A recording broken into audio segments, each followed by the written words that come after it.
خداوند تیرا شکر، تیری حمد و تیری تعریف ہو۔ یسوع کے جلالی اور قادر نام میں ہم تیرا شکر کرتے ہیں، تیری تمام برکتوں نعمتوں کے لیے، اسپیشلی آج کے اس دن کے لیے تو نے ہمیں پھر موقع دیا کہ ہم تیری پاک حضوری میں آئے اور تیرے زندہ کلام کو کھولیں، پڑھیں، سنیں اور سیکھیں۔ آج کی بائبل سٹڈی پر خداوند تیری رحمت ہو، ہمیں تو اس کو سمجھنے اور اس پر عمل کرنے کا فضل عطا کر، اور اس کے لیے خداوند تیرے پاک روح کی مدد چاہتے ہیں، جس کے وسیلے سے تو اپنا کلام ہم پہ ہمیشہ کھولتا ہے۔ اپنے بچوں پر آج اپنے کلام کو کھول خداوند، تاکہ ہم تیرے کلام میں سے اپنی زندگی کے بارے میں اور زیادہ جان سکے خداوند، کہ تیری مرضی ہماری زندگی میں کیا ہے۔ خدا جتنے لوگ آج اس بائبل سٹڈی میں ہمارے ساتھ جوائن کرتے ہیں خداوند، ان سب کو بڑی برکت دینا۔ ان جیزس نیم وی پرے، آمین۔ جیسے کہ ہم کلام مقدس میں سے دانیل نبی کی کتاب کو اسٹڈی کر رہے ہیں، تو لاسٹ ٹائم ہم نے 9ویں چیپٹر کو شروع کیا تھا، اور ہم دیکھتے ہیں کہ دانیل نبی جو کہ یرمیہ نبی کا صحیفہ اس وقت پڑھ رہا ہے، تو ہم دیکھتے ہیں کہ جب وہ یرمیہ نبی کا صحیفہ پڑھ رہا ہے تو اس کو فوراً خیال آیا وہ پڑھ کے کہ یہ جس وقت کے بارے میں، جس میعاد اور مدت کے بارے میں یرمیہ نبی کی معرفت خداوند نے فرمایا تھا، تو کیا وہ پورا ہو چکا ہے؟ اور جب وہ میرا خیال وہ حساب کرتا ہوگا کہ میں کتنے سال کا تھا تو اپنے ملک سے یہاں پر اسیر کر کے لایا گیا، اور اب میں کتنی میری عمر ہے، تو اس چیز نے اس کو خداوند کی طرف اور راغب کر دیا تاکہ وہ ان برسوں کا حساب جانے۔ اور برسوں کا حساب اگر میں سمجھتا ہوں کہ یرمیہ نبی کی معرفت 70 برسوں کا ذکر کیا گیا تھا، تو یہ ایک سمپل سا حساب ہو سکتا تھا اس کے لیے۔ کیا خیال ہے کہ فلاں سن سے لے کر فلاں سن تک 40-70 سال ہو گئے، لیکن اس میں پروفیٹک جو چیزیں تھیں، آج ہم بات کریں گے کہ وہ کیا چیز ایکچولی سمجھنا چاہ رہا تھا۔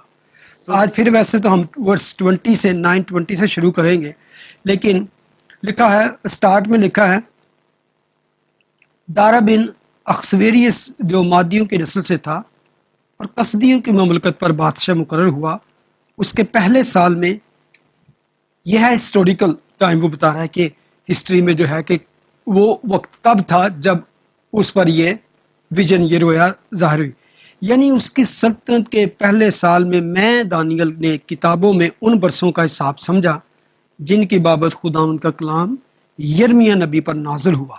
یہ 70 سال پہلے، یعنی کہ جب وہ ایون سیر کر کے لائے بھی نہیں گئے تھے، یہ اس وقت کی بات ہے۔ بلکہ اگر آپ جا کے پیچھے سلاطین کی کتاب اور تواریخ کی کتاب پڑھیں تو وہاں پر یرمیہ بار بار یہودا کے بادشاہوں کو وہ کہتا ہے کہ تمہیں جنگ کرنے کی ضرورت نہیں ہے، ڈونٹ ٹرائی ٹو فائٹ، کیونکہ آلریڈی تم کیپچر ہو کے جاؤ گے، تو کیوں نقصان کر کے جاؤ، کیوں ذلت اٹھا کے جاؤ، سرنڈر کر دو۔ لیکن انہوں نے اس کی بات ہمیشہ اس کو رد کیا، ہمیشہ ریجیکٹ کیا، اور اس کو مارتے پیٹتے بلکہ اس کو سزائیں دیتے رہے یرمیہ کو۔ بلکہ جب نبوکدنضر بادشاہ نے وہاں پر حملہ کیا تو اس وقت بھی وہ قید میں پڑا ہوا تھا، اپنے ہی لوگوں نے اس کو قید میں رکھا ہوا تھا، یرمیہ نبی کو اس وقت تھا، وہ قید میں پڑا تھا، اور یرمیہ نبی نے کہہ دیا تھا نبوکدنضر بادشاہ آئے گا اور یہ کرے گا، لیکن انہوں نے نہیں سنی، کہ تو ہمیشہ ہمارے خلاف ہی باتیں کرتا ہے، تو ہمیشہ، تو وہ اس کو اذیتیں دیتے رہے۔ یرمیہ نبی کے بارے میں لکھا ہے کہ ہی از اے ویپنگ پروفٹ، رونے والا نبی۔ اپنی قوم نے اس کو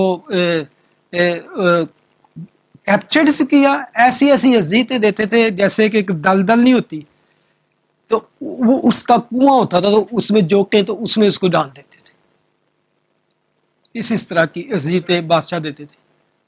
لیکن پھر وہ سچ بولتا تھا نا، کہ کیا ان کو پتا تھا کہ یہ نبی ہے، they knew کہ he is the prophet of God، لیکن جب وہ چاہتے تھے کہ یہ ہمارے حق میں کوئی بات کرے، لوگ کہتے ہیں میں کس طرح کر سکتا کیونکہ میں اپنے طرف تو کہتا ہی نہیں، یہ تو خدا کی طرف سے تھے، خدا کا کلام کہتا ہے کہ تم وکٹ ہو، تم برے ہو، تم یہ کرتے ہو وہ کرتے ہو۔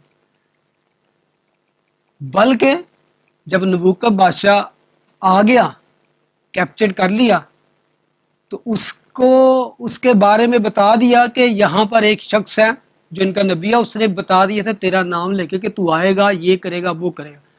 تو اس نے کہا اس کو سامنے لاؤ میرے، وہ پھر نکال کر لے آئے، تو اس کو فری، اس نے کہا اس کو فری کرو، اس کو کوئی ٹچ نہ کرے، نبوکدنصر بادشاہ نے۔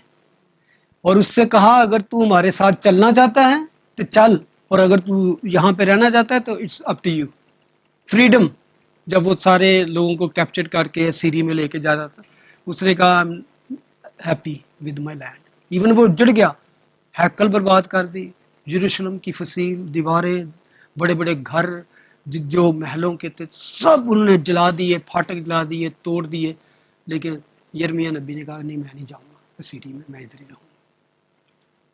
تو اس نے کہا ٹھیک ہے، یعنی کہ بادشاہ نے کہا اس کو کوئی ٹچ نہ کرے، یعنی کہ دوسرے دشمن بادشاہ نے اس کی رسپیکٹ کی لیکن اپنے نے ہاں، تو انہوں نے کہا کہ کیڑا بندہ بھی لے کے آؤ جڑا۔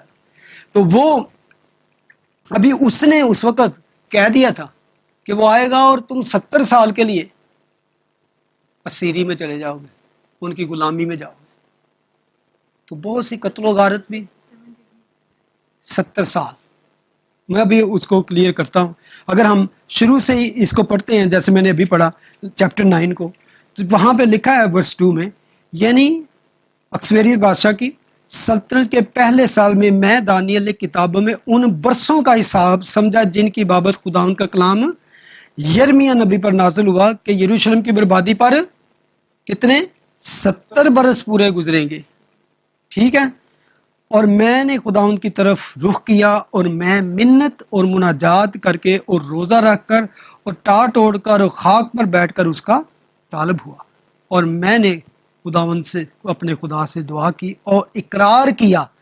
کیا اقرار کیا؟ ورس 5 میں لکھا ہے ہم نے گناہ کیا، ہم برگشتہ ہوئے، ہم نے شرارت کی، ہم نے بغاوت کی، بلکہ ہم نے تیرے احکام کو ترک کیا۔ کہتے ہیں نا کہ میں عقل سے بھی دعا کروں گا اور روح سے بھی دعا کروں گا۔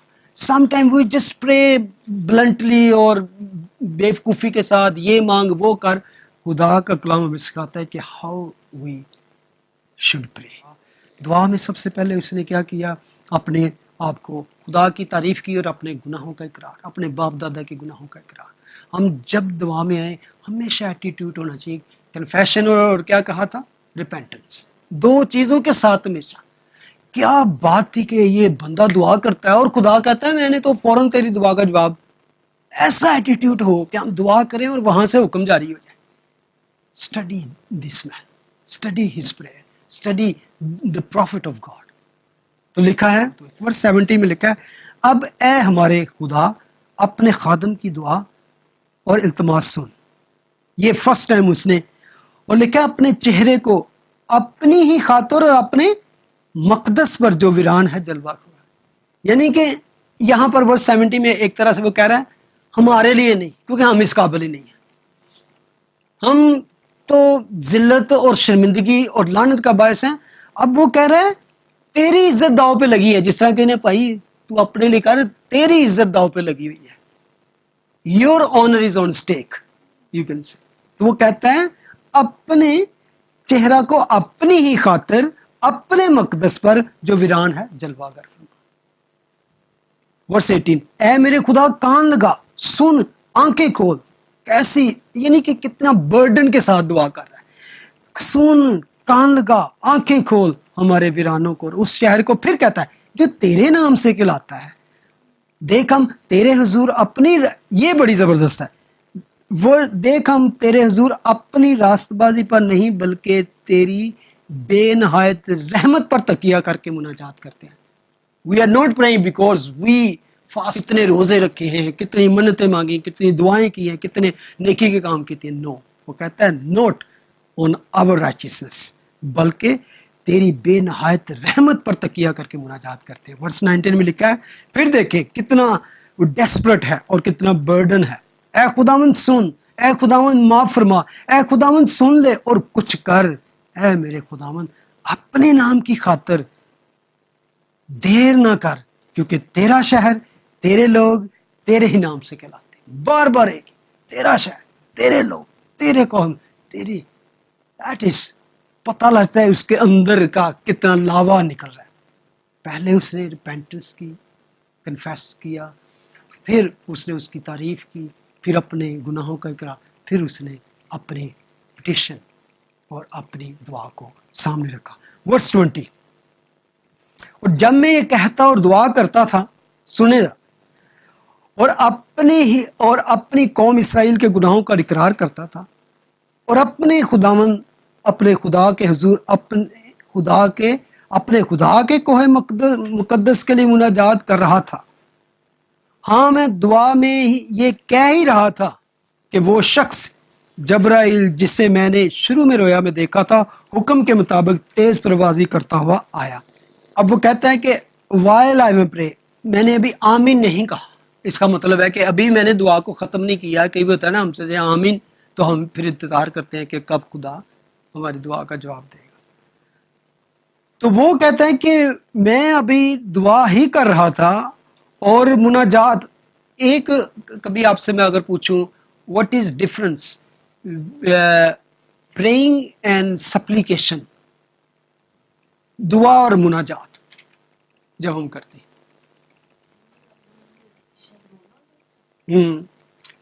دعا میں اکثر پریئر جب ہم کریں اس کو سمپلی آپ کہہ سکیں like we can say lord bless us, bless our church, bless our people, اس طرح یہ ایک دعا میں ہم۔ لیکن جب آپ سپلیکیشن یا کرتے ہیں، وہ ایک طرح کی ریکویسٹ ہے اور اسپیسیفک کچھ مانگ رہے ہیں، اسپیشل کسی چیز کے لیے آپ دعا کریں۔ فار ایگزامپل وہ کہہ رہا ہے یروشلم کے لیے، سٹی کے لیے، کوہ مقدس کے لیے، تیرے لوگ، دیٹ از اسپیسیفک، خدا کہہ رہا ہے کہ یہ خدا کر۔ جب پریئر کرتے ہیں ایک جنرل ہے، bless people, bless your people, لیکن جب مناجات، سپلیکیشن، ریکویسٹ ہے، اپنی پلیڈ کر رہے ہیں، اس میں آپ اسپیشل کسی ایک ایشو کو آپ اس کے سامنے رکھیں، خدا دس از دا پرابلم، ڈو دس۔ تو اس وقت اس کے سامنے کیا ہے؟ یروشلم کی بحالی، کوہ مقدس کی بحالی، اس کے خدا کے گھر کی اور اس کے لوگوں کی۔ یہ ہمیشہ یاد رکھیں، جب آپ کہتے ہیں نا سپلیکیشن اور خدا کے سامنے رکھتے ہیں، تو آپ اس کو کلیئر خداوند دس از آور ریکویسٹ، یہ ہمارے تیرے سامنے، سمجھ گئے؟ تو آگے وہ کہہ رہے ہیں، ہاں میں دعا میں یہ کہہ ہی رہا تھا کہ وہی شخص جبرائیل جسے میں نے شروع میں رویا میں دیکھا تھا، کیونکہ یہی ہے نا جس نے کہا کہ میں آیا ہوں اور میں تجھے سمجھانے کے لیے، مین گیبریل، یہ لکھا نا انگلش، اور جبرائیل کون ہے؟ فرشتہ ہے۔ لیکن یہاں پہ ایک چیز ہمیشہ یاد رکھے کہ فرشتے جو اینجلز ہیں، they can appear to us in form of man, انسان کی صورت میں وہ ہمارے سامنے آ سکتے ہیں۔ تو کئی دفعہ فرشتوں کے بارے میں لکھا ہے، شخص بھی لکھا ہے، یعنی کہ مین بھی بائبل میں ذکر آیا ہے، اس کا ذکر کئی دفعہ لوگ اس کو بڑا ایشو بناتے ہیں، جو کرٹکس ہیں۔ آپ اگر وہ واقعہ جب خدا یسوع مسیح زندہ ہو گئے تو وہ لکھا ہے کہ عورتیں جب قبر پر گئیں تو انہوں نے دیکھا 2 شخص سفید براق پہنے وہ وہاں کھڑے ہیں، پھر انہوں نے دیکھا اندر گئے تو وہاں پہ ایک شخص وہاں پہ، تو دے ور ایکچولی اینجل۔ تو ہمیشہ تو کئی دفعہ کرٹک کہتے ہیں جی فلاں گاسپل میں لکھا ہے کہ ایک شخص تھا وہ باہر تھا، وہ تو شخص تھے، وہ اینجلز۔ تو ہمیشہ یاد رکھیں کہ بائبل کنفرم کرتی ہے کہ angel can appear in a form of a man, آدمی کی شکل میں، صورت میں وہ اور ہوتے رہے ہیں۔ آپ ابراہیم کے سامنے نہیں دیکھتے کہ جب اس نے 3 شخصوں کو دیکھا جو اس کی طرف آ رہے تھے، تو they can appear as a man. آگے پتہ چلتا ہے کہ ہی از اے اینجل، ایک تو نام سے، دوسرا کس بات سے؟ وہی شخص جبرائیل جسے میں نے شروع میں رویا میں دیکھا تھا، حکم کے مطابق کیا کرتا؟ تیز پروازی کرتا ہوا آیا۔ شخص آدمی تو نہیں نا اس طرح کا، تو اس سے پتہ چلتا ہے کہ وہ مین گیبریل جو تھا وہ اینجل تھا۔ تو لکھا ہے آیا اور شام کی قربانی کے گزارنے کے وقت کے قریب مجھے چھوا. وہ اب ٹائم بتا رہا ہے کہ وہ کون سا ٹائم تھا، کیونکہ 3 ٹائم وہ پریئر کیا کرتے تھے. تو لکھا ہے اور اس نے مجھے سمجھایا اور مجھ سے باتیں کی اور کہا اے دانیل میں اب اس لیے آیا ہوں کہ تجھے دانش و فہم بخشے. ورس 23 تیری مناجات کے شروع ہی میں حکم صادر ہوا اور میں آیا ہوں کہ تجھے بتاؤں کیونکہ تو بہت عزیز ہے. بس تو غور کر اور رویا کو سمجھ لے. بیفور یو سے آمین ڈسپیچ ہو گیا تھا تیرا جواب وہاں سے. تو آئی کیم واہ بیلوڈ. کتنے شخص بائبل میں آپ کو نظر آتے ہیں جس کے بارے میں کلام جو ہے بیلوڈ کا ذکر کرتا ہے ہیں؟ ڈیوڈ، جاب کے بارے میں Jesus and Daniel. One other John, اس کو خداوند یسوع مسیح نے خود کئی دفعہ کہا، وہ جس سے خداوند محبت رکھتا تھا، ہے نا کہ بیلوڈ گاسپل جس نے لکھی. میں سمجھتا ہوں کہ کیا ہی یہ خدا جس کو کہتا ہے بیلوڈ، اٹس اے گریٹ آنر.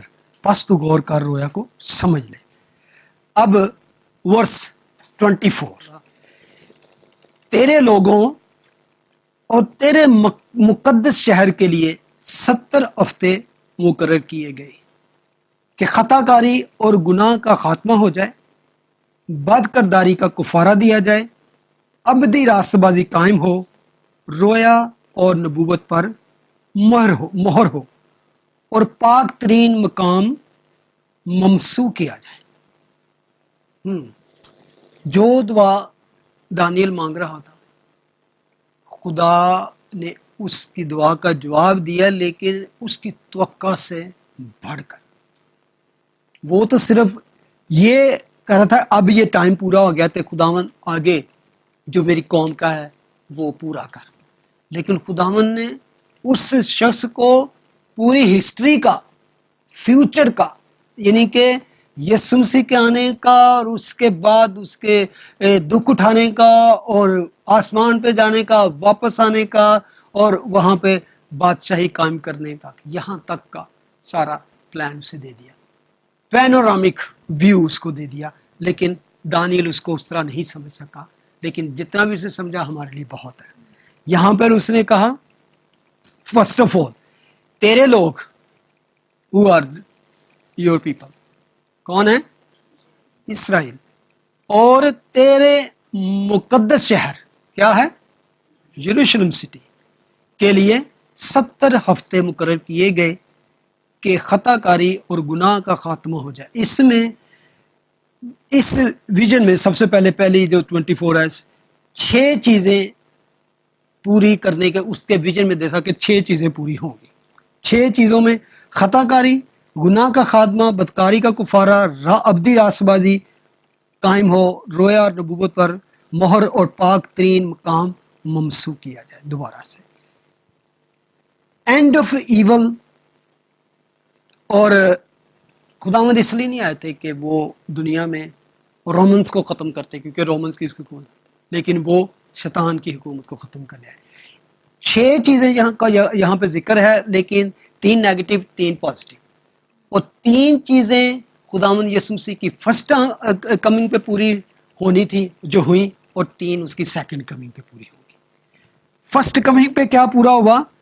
خطا کاری کا خاتمہ، گناہ کا خاتمہ، بد کرداری کا کفارہ خداوند نے دیا. ٹھیک ہے، یہ 3 چیزیں جو اس نے کی، پہلے سب سے پہلے جو بھی گناہ تھا اور خطا کاری تھی، دونوں کو اس نے صلیب پر قربانی دی. اور وہ اصل میں دنیا میں جتنے بھی گناہ گار لوگ ہیں ان سب کے لیے اس نے کفارہ دے دیا. اٹس نوٹ ایکچولی ان کا کفارہ ہر کسی کے لیے اویلیبل ہے، پوری دنیا کے لیے. جب ہم اس کے اٹونمنٹ ڈیتھ کو قبول کرتے ہیں تو میرے لیے تو وہ کفارہ ہو گیا ہمیشہ. اب 3 چیزیں باقی ہیں، وہ ہے ایور لاسٹنگ رائچسنس قائم ہو، ابدی راست بازی، اور وہ یسوع آئے گا تب ہی قائم ہو. تو اس کے بعد ہوگی کیا؟